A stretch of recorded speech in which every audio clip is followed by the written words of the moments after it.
Livre de Ruth, chapitre 1. Du temps des juges, il y eut une famine dans le pays. Un homme de Bethléem de Juda partit, avec sa femme et ses 2 fils, pour faire un séjour dans le pays de Moab. Le nom de cet homme était Elimelech. Celui de sa femme Naomi et ses 2 fils s'appelaient Malchon et Kiljon. Ils étaient Éphratiens de Bethléem de Juda. Arrivés au pays de Moab, ils y fixèrent leur demeure. Elimelech, mari de Naomi, mourut, et elle resta avec ses 2 fils. Ils prirent des femmes moabites, dont l'une se nommait Orpa et l'autre Ruth, et ils habitèrent là environ 10 ans. Malchon et Kiljon moururent aussi tous 2, et Naomi resta privée de ses 2 fils et de son mari. Puis elle se leva, elle et ses belles-filles, afin de quitter le pays de Moab, car elle apprit au pays de Moab que l'Éternel avait visité son peuple et lui avait donné du pain. Elle sortit du lieu qu'elle habitait, accompagnée de ses 2 belles-filles, et elle se mit en route pour retourner au pays de Juda. Naomi dit alors à ses 2 belles-filles, « Allez, que chacune retourne à la maison de sa mère, que l'Éternel use de bonté envers vous, comme vous l'avez fait envers ceux qui sont morts et envers moi. Que l'Éternel vous fasse trouver à chacune du repos dans la maison d'un mari. » Et elle les baisa. Elles élevèrent la voix et pleurèrent, et lui dirent, « Non, nous irons avec toi vers ton peuple. » Naomi dit, « Retournez, mes filles, pourquoi viendriez-vous avec moi? Ai-je encore dans mon sein des fils qui puissent devenir vos maris? Retournez, mes filles, allez, je suis trop vieille pour me remarier. Et quand je dirai, j'ai de l'espérance, quand cette nuit même je serai avec un mari, et que j'enfanterai des fils, attendriez-vous pour cela qu'ils aient grandi? Refuseriez-vous pour cela de vous marier? Non, mes filles, car à cause de vous, je suis dans une grande affliction de ce que la main de l'Éternel s'est étendue contre moi. » Et elles élevèrent la voix et pleurèrent encore. Orpa baisa sa belle-mère, mais Ruth s'attacha à elle.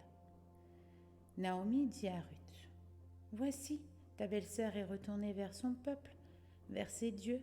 Retourne comme ta belle-sœur. » Ruth répondit, « Ne me presse pas de te laisser, de retourner loin de toi. Où tu iras, j'irai. Où tu demeureras, je demeurerai. Ton peuple sera mon peuple et ton Dieu sera mon Dieu. Où tu mourras, je mourrai et j'y serai enterré. Que l'Éternel me traite dans toute sa rigueur, si autre chose que la mort vient me séparer de toi. » Naomi, la voyant décidée à aller avec elle, cessa d'insister auprès d'elle. Elles firent ensemble le voyage jusqu'à leur arrivée à Bethléem.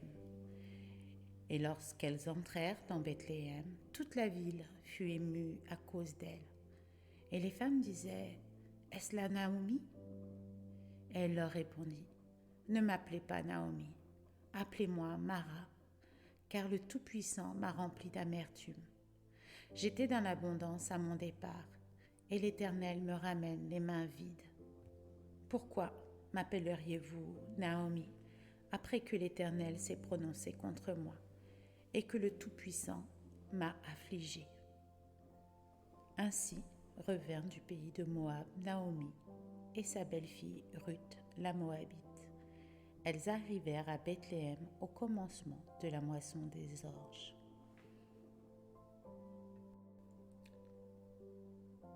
Aujourd'hui, j'aimerais partager avec vous ce que j'ai compris au travers de la lecture de Ruth chapitre 1.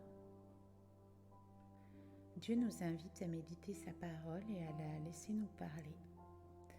Alors j'aimerais partager avec vous la manière dont ces passages m'ont parlé au travers des 3 personnages principaux qui sont pour moi Naomi, Ruth et Orpa. Et je vais donc commencer avec Naomi. Naomi que j'ai appelée une femme amère mais fidèle. Naomi était une femme comblée. Au verset 21, elle dit d'elle-même, « J'étais dans l'abondance à mon départ, et l'Éternel me ramène les mains vides. » Mais sa vie a basculé. Dans le verset 3, il est écrit qu'Elimelech, son mari, mourut. puis que ses fils prirent des femmes moabites. Et plus tard, elle perdit aussi ses 2 fils. Naomi se retrouva veuve, meurtrie, amère. Pourtant, au verset 6, on voit que Naomi avait appris que l'Éternel continuait de bénir son peuple, car elle entendit dire que Dieu avait visité Juda et avait donné du pain au peuple. Alors, malgré la douleur et l'amertume, elle se leva pour retourner au pays de la bénédiction. Naomi aimait profondément ses belles-filles. Au verset 8 à 10, on lit qu'elle les bénit. Que l'Éternel use de bonté envers vous. Elle les appelait mes filles. Mais Naomi pensait qu'elle n'avait plus rien à leur offrir. Au verset 11 et 13, elle dit qu'elle est trop âgée pour avoir un mari et qu'elle n'a plus de fils à leur donner. Et en plus, elle pensait que la main de l'Éternel s'était étendue contre elle, qu'il la punissait d'avoir accepté dans sa maison des femmes moabites.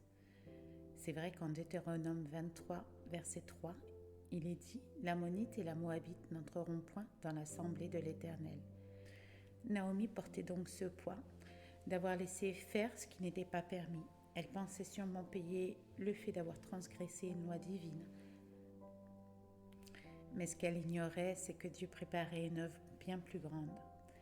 J'ai remarqué que Naomi ne s'est jamais détournée, même dans son deuil, dans sa douleur. Même quand elle pensait que Dieu la punissait, elle a continué à écouter, voir si elle entendait parler de Dieu, parler de ses bénédictions. Et quand elle a entendu parler de sa bonté, de ses bénédictions, elle s'est aussitôt levée pour retourner vers son peuple. Elle a donc quitté Moab, cette terre étrangère, cette terre de douleur et de perte, pour retourner à Bethléem, le lieu de la bénédiction. Et si on observe bien, au verset 3, on voit qu'ils avaient quitté Bethléem, la maison du pain, pour aller dans un pays étranger, qu'aussitôt arrivé, Elimelech mourut. Peut-être que Naomi ne s'était jamais dit que la bénédiction de Dieu l'avait quitté, non pas à cause des Moabites, mais parce qu'ils avaient quitté le lieu où Dieu voulait qu'ils demeurent. Malgré tout, Naomi est restée une mère et une belle-mère aimante. Elle a été un modèle de courage, malgré le chagrin, un modèle de foi silencieuse, malgré l'amertume. Même si elle croyait que Dieu l'avait punie, elle a continué d'aimer, de bénir et d'être à l'écoute de Dieu. Et sans le savoir, elle a inspiré Ruth par son attitude. Et quand je médite tout ça, je me dis que Naomi était une femme profondément humaine, une femme qui a aimé, qui a souffert, qui a douté, mais qui n'a jamais cessé d'espérer. Elle croyait que Dieu l'avait punie, mais en réalité, Dieu préparait une bénédiction. Parce qu'à travers son amour, Ruth allait être transformée. Et c'est par Naomi que Ruth allait entrer dans l'histoire du salut, devenir l'ancêtre de David et plus tard de Jésus-Christ.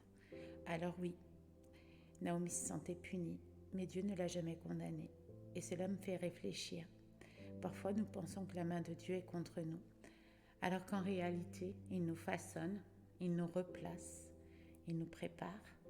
Et ce que nous vivons comme une perte peut être en vérité une promesse. Je me dis que, comme Naomi, nous pouvons être un modèle sans le savoir, un exemple pour ceux qui nous entourent. Peut-être qu'à travers notre foi dans le chagrin, notre amour dans la douleur, Dieu écrit une histoire de rédemption bien plus grande que nous. Mais ce qui est certain, c'est que Dieu, lui, reste le même, fidèle, bon et plein de grâce.